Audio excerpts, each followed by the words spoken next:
Hi అండి, welcome to Pallavi all city. All recipes in simple all city style.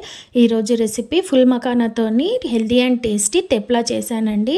పిల్లలు కూడా ఎంతో ఇష్టంగా తినేస్తారు. హెల్దీ వర్షన్ కూడా ఒకసారి మీరు ఇంట్లో ట్రై చేయండి. నేను దీనికి కావాల్సినవి 2 ఫుల్ కప్పు సైజు ఫుల్ మకానాన్ని తీసుకొని లైట్గా వేయించాను. మనము ముట్టుకుంటే క్రిస్పీలాగా వచ్చేంతగా వేయించాలి.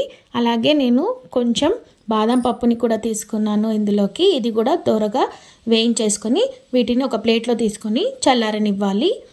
తర్వాత ఇప్పుడు ఈ తెప్లా చేయడానికి 1 కప్పు గోధుమ పిండి తీసుకున్నాను. అలాగే సగం కప్పు శనగపిండి తీసుకొని స్లైట్ కలర్ వచ్చేంత వరకు ఫస్ట్ దీన్ని దోరగా వేయించేసుకోవాలి.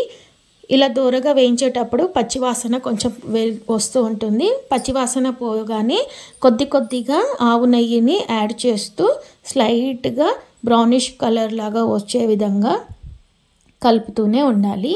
మధ్య మధ్యలో నెయ్యిని యాడ్ చేస్తూ ఉండాలి. నేను ఇక్కడ ఆవు నెయ్యిని వాడానండి.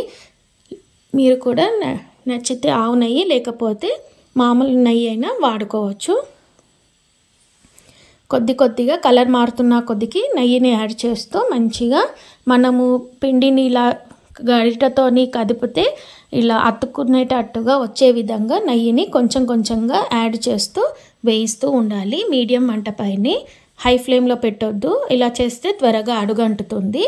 సో కొద్దిగా నెయ్యిని యాడ్ చేస్తూ చూడండి ఎంత డార్క్ బ్రౌనిష్ కలర్గా వచ్చేసిందో. మనము కడాయికి ఇలా గరిటతో తిప్పితే కూడా అతుక్కుంటున్నట్టు నెయ్యి సపరేట్గా వస్తున్నట్టుగా వచ్చింది కదా. ఈ స్టేజ్ రాగానే స్టవ్ ఆఫ్ చేసేసి దీన్ని చల్లారనివ్వాలి. ఇప్పుడు మనము ఫుల్ మకానా అలాగే బాదం పప్పుని కోర్స్గా గ్రైండ్ చేసేసుకోవాలి. ఇలా బరకగా ఉంటే సరిపోతుంది. ఇప్పుడు మనము 1.5 కప్పు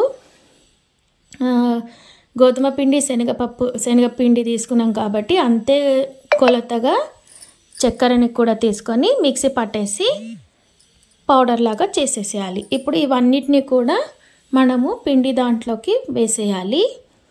వేసి బాగా కలిపేయాలి. స్టవ్ ఇప్పుడే ఆన్ చేయొద్దు.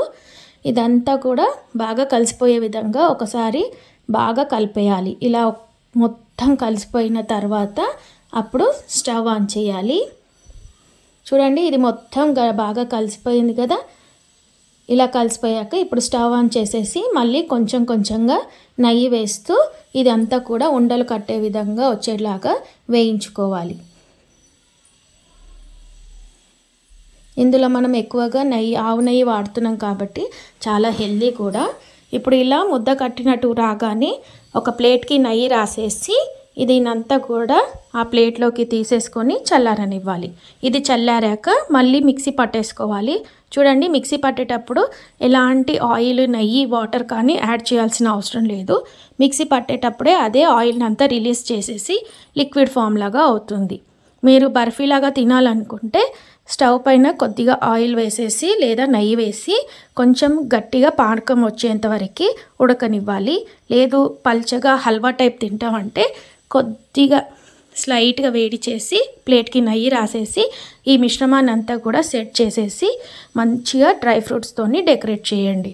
ఇలా ఒక రోజు అంతా వదిలేయాలి. నెక్స్ట్ డే చూడండి ఆయిల్ అంతా సపరేట్ అయిపోయి తెప్లా అంతా ఎలా సపరేట్గా వచ్చింది అనుకోండి. అంతేనండి, సింపుల్ రెసిపీ. నచ్చితే like, share and subscribe Pallavi all city. And thanks for watching.